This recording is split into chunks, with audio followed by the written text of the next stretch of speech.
a lot of the things that are material are achievable.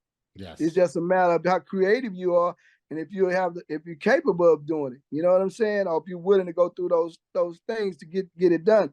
But most of the things that I want to do in life, I've done. So it wasn't a matter of if it could be done. It's just a when it's gonna be done. So Mhm. I don't believe that anything that a person has in his mind that he can do, he can't do, because I can prove it to you that I've done a lot of the stuff that I dream. And salutations. Welcome to the Audacious Living Podcast, where our goal is to inspire and empower our listeners to live their best audacious life ever. And it's always a pleasure to share and with you. And I'm glad that you're here and taking this journey with us by being a part of this podcast.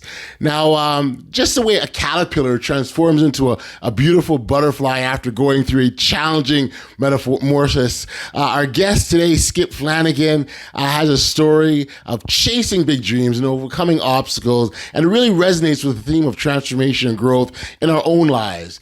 Skip is a motivational speaker, author, and entrepreneur. The guy's a jack of trades. He does a whole bunch of stuff, which is so awesome. And but at the core of all his work, he's got a passion for helping others achieve their dreams and live their best lives.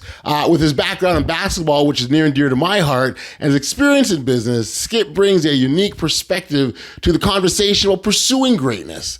In this episode, Skip's going to share his personal journey of facing challenges, following his dreams, and never giving up on his goals. His story serves as a powerful example of resilience and perseverance in the face of adversity. So now we've got you all set up. Let's turn our conversation over to my man, Skip Flanigan.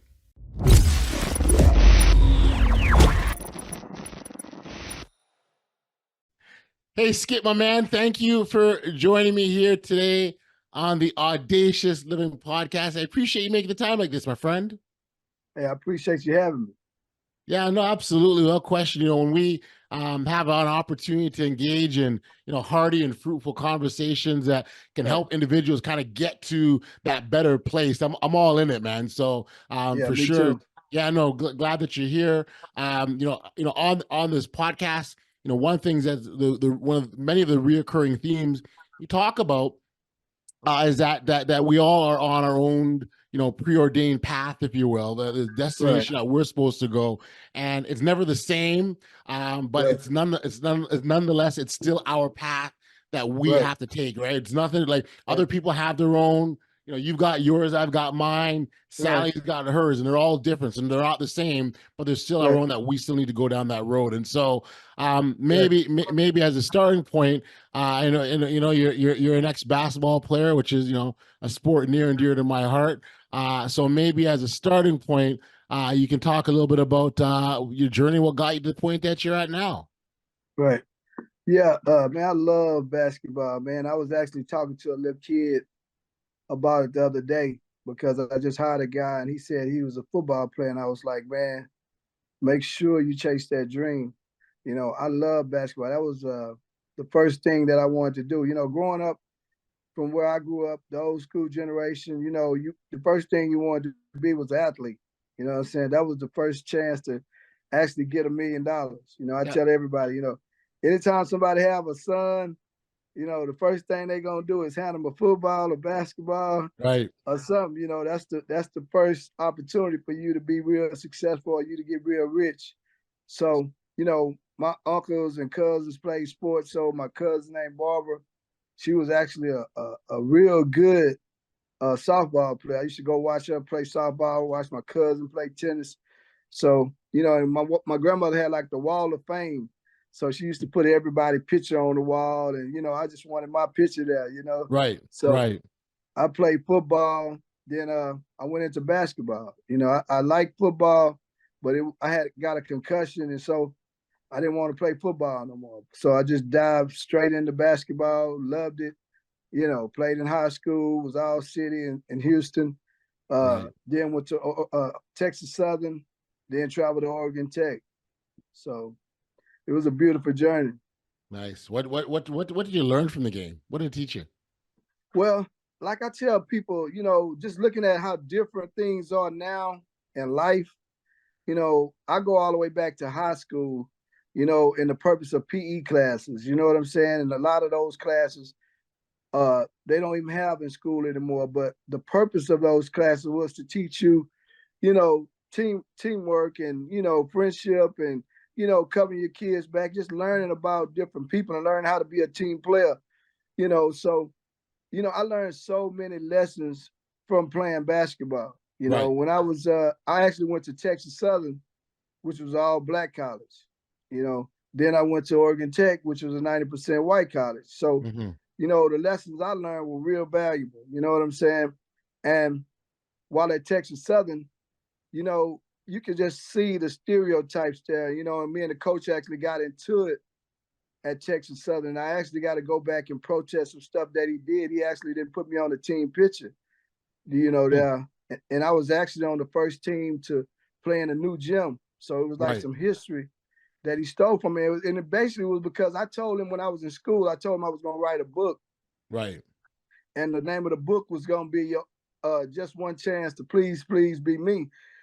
And I sent him a letter and I say, man, coming to Texas Southern, it seems like the black people are holding the black people back instead of the white people holding the white people, black folks back. I say it seems like it's vice versa. Right. So he was kind of upset that I had said that. You know what I'm saying? So I told him I was going to make his team anyway. You know what I'm saying? But he really didn't like Houston players. And I ended up making his team. Was the first guy to walk on and make his team and travel in like 20 years. So I ended up making the team. He treated me real bad, man. You know what I'm saying? Just because of how he knew I thought. Right. And so I got one of the players that was on the team, knew this coach named Dan Miles from Oregon Tech. And he was a coach that liked black players. Right. So he gave me his card and I called him up and he was like, Skip, if everything you say is true, I need you to come to Oregon Tech. I'll give you a scholarship, come on down. So I said, yeah, I'll come down, so I end up, had a little friend, one of my best friends. I was in college. I had left the streets. So he sold dope. I didn't have enough money to get there. So I gave him $50 to, flip so he can give me a bus ticket. Right. So gave him the money. He gave me $100. I had $106. I paid for me a bus ticket, and I got on the bus. I was crying. I was upset because the coach had did me at Texas Southern. So I rode all the way to Oregon on the bus. Mm-hmm. Never been to Oregon a day in my life, man. I would just jumped on the bus, had my bags. It was all or none. Wow. So I'm on the bus, and the further I get to Oregon, everything started looking different. I saw the mountains. I was looking at the mountains, Nice. and I just kept looking. I was like, man, it's looking different. So the closer we got to Oregon, all the people started coming off the bus because they was going to their destination. Right. So it's like I'm on the bus by myself, and I'm like, where? So I started looking for the ghetto. I'm like, where's the ghetto? You know what I'm saying? So you feel a little out of place, maybe? Yeah, I didn't know where I was going. I'm like, wait a minute, So we get to the last stop. They say, we here at Clement Falls, Oregon. So I get off the bus. I see the coach. I never saw him, but he knew who I was. So yes, he came to me like, Skip. He said, how you doing? I heard a lot of good things about you. He was like, he say, do you want to come stay with me or do you want to stay in the dorm? mm-hmm. And I was thinking to myself, I never stayed with a white guy before, let me stay in the dorm. So I went to the dorm and I met this little white guy named Brent. So Brent was in there jamming Too Short. I was like, man, what is a white guy jamming Too Short? Do do do do do do do do do do do. And let's be clear. We're talking about Too Short. Like, if you want like gangster rapper, like gangster rap. It's the white guys playing. White guy, man. Hey, Skip, I heard a lot about you, man. They say you played for Texas Southern. I say, yeah, man. So I'm listening to him, man. So I didn't have no clue. He gave me his blanket. He gave me a blanket that his mom had, So we went riding in this truck. He had like a little brown low-rider truck, jamming Too Short. We going to a store called Lewis and Coke. Back in Houston, we got Kmart and all them other stores. Sure. But at this store, they just didn't have no grease. Didn't have certain stuff that we used. So I'm like, man, what's going on? So, but he was so cool, man. So the coach called when I got back. He was like, Skip, I need you to come to the gym. It was like, I might have a scholarship for you, I might not. So to me, he was like, man, if you're not as good as you say, you're going to have to go back home. So I'm like, let me hurry up and get to the gym. So I got to the gym, and so the guy threw me the ball while I was out of bounds. I wasn't even at the 3-point line. I shot it, went in. So he threw it back again. I shot it, it went in. Coach blew the whistle, practice over with. So we go into this little room, and man, this room was so beautiful, man. It had like people were serving us on like a platter, man. It was just treating us like kings. Right. So I'm like, man, this is so different from how they treated me at Texas Southern, man. I'm just sitting there. So they asking me questions about where I came from and stuff. So after we got through eating, I go back to the room. The coach called me, Skip, I got that scholarship for you. I say, cool, wow. I did my thing. So, man, after that, man, that coach, man, treated me so good, bro. I was having the time of my life, man. I ended up breaking the 3-point field goal record up there. Yes, you're right. Man, meeting a lot of people, but I learned a lot about race relations, and that's why I am like I am to this day. Well, it's funny that you mentioned that, because I was going to touch on race relations, because as much as like you're very clear, you're talking about the color divide. You're talking about I didn't live with a black guy, a white guy. I never because I'm assuming your life was it was all black growing up, and all black, right? And so when you come to this new environment, not when I was little. Actually, I grew up in Natchez, Louisiana. Okay. And Natchez, Louisiana is very diverse. Right. And my grandmother, we were introduced to white people. When you get to Houston is more segregated. So that's what caused a conflict with me and the coach, because he didn't know that I was from a integrated town. So when you come and you seeing this guy saying one thing, he's saying that the white man against you, but I had experience with a lady named Miss McBride. That was my grandmother's friend, and they used to always come by the house. My grandmother worked for them, and one thing I learned, man, she told my grandmother, she say, Sister Serena, she collected the rent from her too, because my grandmother worked for her. Mm-hmm. She said, if something happens to you, nobody's gonna stay in this house. So I didn't know what, I used to always be nosy. Me and my grandmother used to walk to the store, everything. So after my grandmother died, my grandmother had cancer in her back. I used to always rub the alcohol on her back. So she ended up dying. It was like, I didn't even cry till like 2 months later.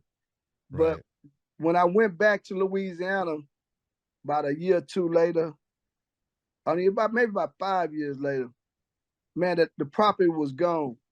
Okay. And it really let me know the bond that my grandmother and Miss McBride had. And it was like, it was no color in there. It was like that was a friend. Mm. But I eventually found out they both were Eastern Stars too. So that made a difference as well. But I really learned a lot about the stereotypes, but when I go to the all black college, they're trying to promote the stereotypes, but I knew different. So I was like to the coach, I don't want you to kill my dream right now. I don't want to build this perception that people are bad without proof.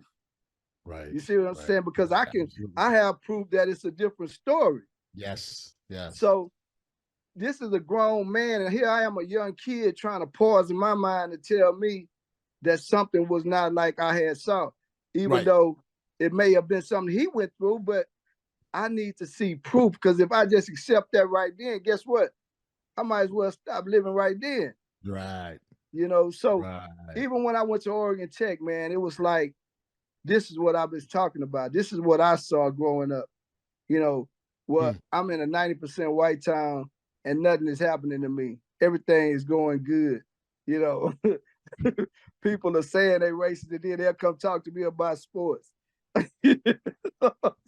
So I just learned a lot about people, but even with the experience at Texas Southern, I learned a lot about the good black people. You know what I'm saying? Yes, so, yes.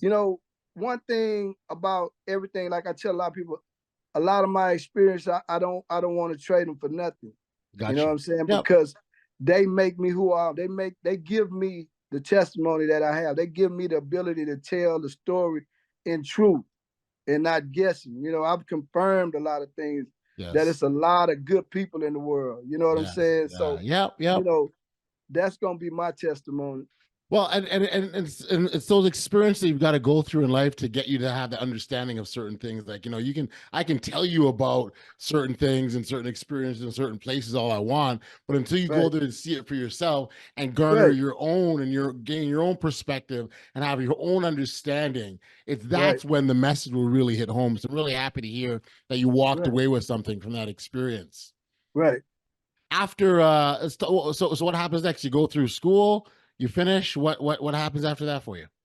Well, it's just like anything. I was kind of, I guess, when I look back at it, you could say, you know, what should happen while you're in the situation. But as I look back at all the things happen, I had a lot of uh pain in me as a kid. Hmm. Growing up poor, listening to all the stuff that I had to listen to, trying to stay true to my blackness and not to my individuality. Mm, It conflicted with everything that I was doing in life. You know what I'm saying? Messed up the right. relationship with that coach, messed up this, messed up that. So when I left college, I was actually a paying dude. So I went to the Nation of Islam, Hmm. tried that. But, you're in the Nation of Islam and they hollering about, once again, all white folks are devils, and it just didn't jive with me. Everything that I tried, it all led back to me being who I am today. You know, I jumped out of that, started my own business, you know, jumped into the entertainment business, and I haven't looked back since. But like I tell a lot of people, I'm not finished yet. So I Gotcha. can't even tell people that you can't make it because I'm still not through, and I've accomplished a whole bunch in a short period. Right. So I'm just enjoying the journey. But as I go through the journey, I like giving people updates of what I've seen Yep. and what I know to this point. Yep. And that's important, right? To share, I think, share part of Right, our journey because it allows people to understand some of those lessons, and you can pass along what you've right, gone through, right? Help them understand and maybe save a learning curve for someone else, right? Like, right, right, so right. there's And there's that's nothing my wrong with that's that. my second book. That's what I talk about in my book. I Dream You're a Legend. That's why I talk about how I try to use my experiences to show other people so they can't go through the same mistakes that I've been through. Or Hmm. just use it as reference, even. You know what I'm saying? I don't consider them big mistakes, but that's just living life. You Right. know what I'm saying? So, I just enjoy the journey, man. I just enjoy I love it. making dreams come true. I got a lot of dreams that I had that came true, some didn't. Me being a pro basketball player didn't come true, but me being a businessman definitely came true. Mm, So, I'm on to some other stuff right now, being a film director, So, right. you know, life is crazy. Just like we said in the beginning, every day you wake up, going to war. Yeah. You know Yeah. what I'm saying? You go on the war with yourself every day to try and make sure you get to that pinnacle. And in my Gotcha. book, I Dream Your Legend, I talk about how I dream myself in a suit, saying a speech one day. That's how we used to do when we was growing up. We wanted to be great intentionally. You know, if you got interviewed by Barbara Walters, that means you had made it. You know what I'm saying? Right. So Right. that's what people position themselves to be, to get to that moment where they got to do this great interview to tell about all the great things you've done in life. And so that's how I've lived my life all these years. I didn't know what that greatness was going to be, but I kept walking in that step, and just like you were talking earlier, destiny is something that you can't ascertain. And that's Yeah. what we are chasing. We're chasing destiny. Yep. That one thing that God reward us with, they said, this is exactly what you were supposed to be, Skip. All that other stuff you wanted to be, this is what I knew you were going to be. But I had to let you go try all this other stuff Yeah. to get to right here. Yeah. So that's how I live it. I enjoy music. I enjoy book writing. I enjoy everything, but I don't know what destiny is at this point because I do all the things I do. I do them well. I try my Right. best to do everything well. So we'll just wait and see. Extremely motivational, Skip. I got to tell you, I mean, in terms of just pushing ahead and look, adversity is going to come. I'm sure you've Oh had your yeah. fair share of it, right? Oh And yeah. it's just a matter of, okay, what comes next? What do I do Yeah. next? Where do Right. I go next? Right? Right. Um, so you've alluded to your book a couple of times. So we talk about the writings that you do, and because I understand it's very motivational in a sense, in terms of helping people get to a better place, isn't it? Yes, sir. Yes, most definitely. Uh, my type of writing is more like I was saying earlier, more like a journalistic type writing. Okay. And I share a lot of experiences that I had over the years, playing basketball, just Yep. watching politicians, stuff like that. One of the great authors that I used to read was Langston Hughes, Mm. and Langston Hughes had that ability to put you right into that book and into that room where you could just actually see everything that was in that room from him just putting you visual where he was. And Martin Luther King was the same way too. One of Yep. the books that I love that he wrote was Where Do We Go From Here? Yep. Which was a great book. So I try to model myself after those guys, doing journalistic type writing. So with my book, Your Only Choice to Become Rich, I actually talk about a lot of stuff that happened in politics, and I try and project, what was going to happen in the future. And basically what it talks about is how you have to have a job to get the job. But the Yes. job will finance the dream, but God will reward you with destiny. And just like I was alluding to earlier, you might start off working as a janitor, but you might end up being the president. You never know. God will Nice. reward you with something just totally unseen or that you haven't even never thought about. So, that's the purpose of that book. Uh, if you can't be, whatever they say you can be, if you fall and get in some trouble, you can't get the government job, you can be an entrepreneur. You know what I'm saying? The entrepreneur is you to get rich. I love it. I love it. So I mean, because clearly, what the message is, there's always options, right? Oh And yeah, even when you most think, definitely. even when you think, it's over, you can't be done, there's another pathway waiting for you. And Right, it's just, it's and this is where the value of perseverance, Skip, right? Like right. perseverance is such an important thing. So I wonder, maybe if you could sort of talk about the things necessary for us to enable to continue to persevere. First of all, it has to be spiritually based. Okay. Because the scripture teaches you about having faith.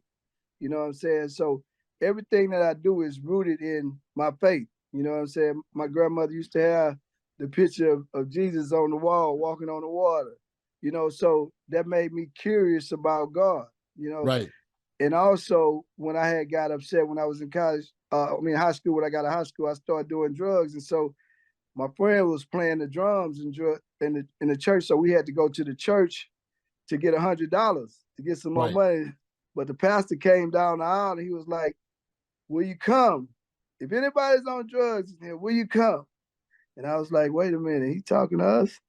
You know what I'm saying? So he kept on, "Will you come? Anybody that's on drugs, will you come? I know you need to come up right now. We can change your life." Right. And so I went to the front and I ended up changing my life. Man, I changed my life all the way around. And I started reading scriptures. I read Philippians 4:19. All things are possible between you and God.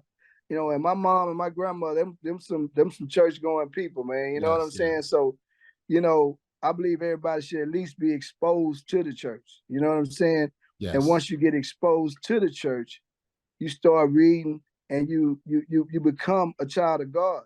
Yes. You Yes. want to be Jesus like. So, my whole thing was to be somebody that God approved of.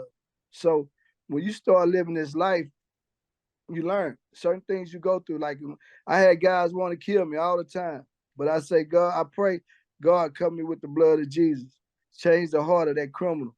You know what I'm saying? And it happened every time, and it worked every time. You know what I'm Yeah. saying? So Yeah. Yeah. I don't walk around in fear. You know what I'm saying? But at Yes. the same time, if it's a monetary dream or if it's some material that I want, that's up to me and how good I am. Everything that you want material, you have to be qualified to get that. So Right. some things are within your limitations and some things are not. So if I want $1 million, I have to be creative enough to create a plan to be able to get to $1 million. Got you. If I Yep. want my rent, if I want my rent paid, I just need to get a simple job. You Right. know what Right. I'm saying? Right. So a lot of the things that are material are achievable. It's Yes. just a matter of how creative you are, and if you're capable of doing it. You know what I'm saying? Or if you're willing to go through those things to get it done. But most of the things that I want to do in life, I've done. So it wasn't a matter of if it could be done. It's just when it's gonna be done. So, Mhm. I don't believe that anything that a person has in his mind that he can do, he can't do. Because I can prove it to you that I've done a lot of the stuff that I dreamed about doing. Nice, nice, nice. I love the sort of the focus that you have on just sort of what's important to you, and you identify that very clear on that. I Dreaming, I appreciate think, it. yeah, no, I think dreaming is a big one. Oh yeah. What would you say to people who say, I don't know how to? Because people, you're tell people, hey, dream, and they go, I don't know how to dream. What would you tell them? What? You might as well die. If you don't have a dream, you might as well be dead. You know what I'm saying? Because look, I tell everybody, it's just like if you marry somebody and they tell you to stop dreaming, you need to leave them alone. Because if Mm, you don't start dreaming for you, if you don't have a dream for you, you're gonna go out and you're gonna help somebody else create their dream or make yes, their dream come true. right, No matter how high that dream is, man, if you don't have somebody around you supporting you to say, hey man, I'm gonna help you do that, but that all that's biblical too, because your mate should be all in with what you're doing, sure, and you should be all in with what they're doing. You see what I'm saying? So yes, if you on both on the same page, it's just like, I was talking to somebody the other day, and they was talking about why these women are single women are still single, or these independent women. I was like, because you have to look back at the root of, what they're doing. God said that a marriage was to create a family. You know what I'm saying? That's why you got married, because you had a man and woman that created a family, that created somebody that looked like them. So all these steps were in the way of making sure their family progressed and that their dynasty lived on and on. So when you live like that, you know what you're doing. So if dad say, man, look, man, I'm gonna put the stamp on our legacy by making this a part of who we are. We are doctors, or we are lawyers, or we are engineers. All that has to be according to what we're doing in order for God's will of peace to be achieved.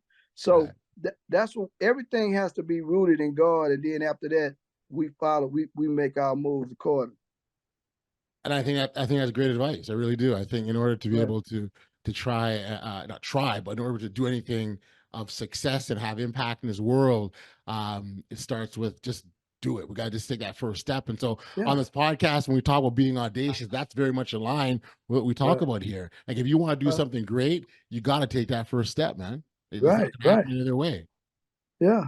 Success is a gift to the overachiever. You know what I'm saying? You don't Mm. you don't get the jackpot unless you max bet. You know what I'm saying? So you can't Right. you can't bet 40 cent and want a full jackpot. You know what I'm saying? So, That's it. one thing about being great, man, and I tell a lot of people, and like I was saying earlier, that comes from our generation.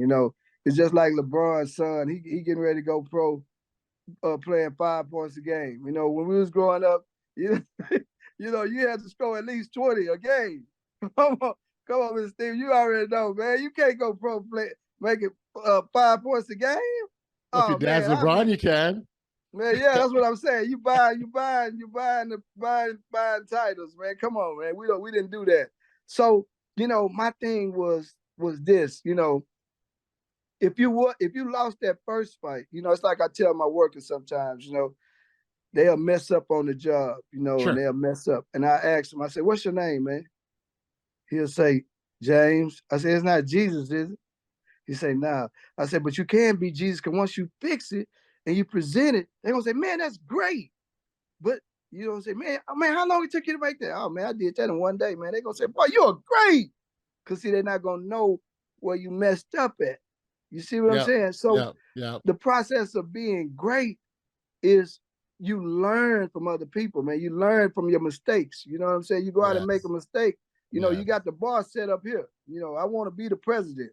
You know what I'm saying? So, okay, that's what you want to be. Now you got to go through the steps and the progressions of getting to that. So once you start going in that direction, you're going to know what to do. You know what I'm saying? You're going to Yes. know you need to be a city councilman first, then a mayor, then a governor, Yeah. Yeah. go to law school. So once you get in a field of what you're doing and what you want to achieve, whether it's real estate or Yeah. whatever it is, it's just like Martin Luther King said this here.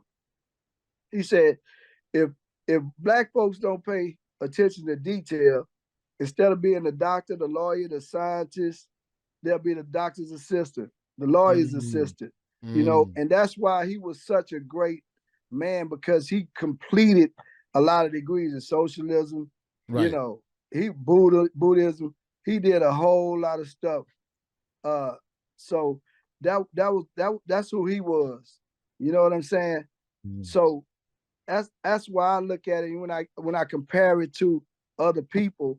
You right. know, a lot of people don't pay attention to detail. A lot of people don't go to college. A lot of people don't do the things that they need to do in order to be successful. They take the Right. shortcuts, and it just don't turn out right. It's just like if you was building a building, and stuff's supposed to be 90 degrees, but you say, now I'm gonna go get an 89-degree square.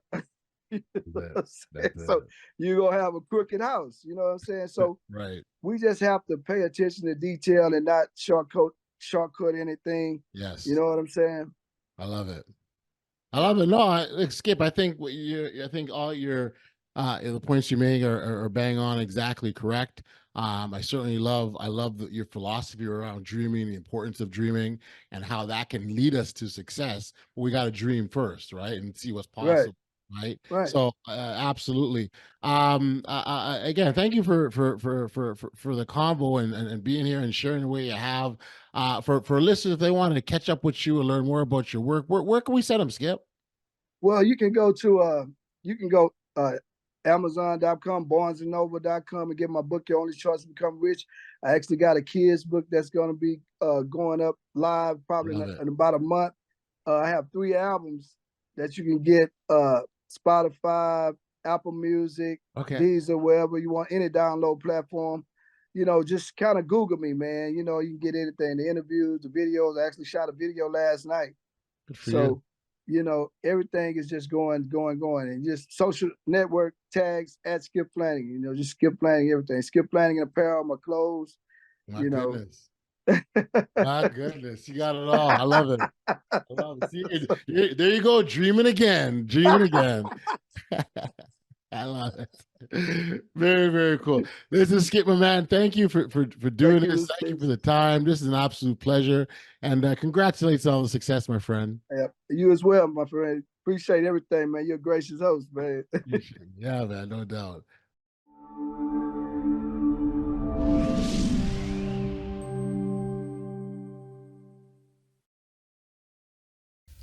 Back we are here on the podcast, and shout out to Skip for being here. And success isn't just about achieving a goal. It's about the journey of growth, learning, and self-discovery along the way. And we sometimes forget that. By embracing challenges, staying true to our beliefs, and never losing sight of your dreams, you can truly create a life that is audacious and fulfilling.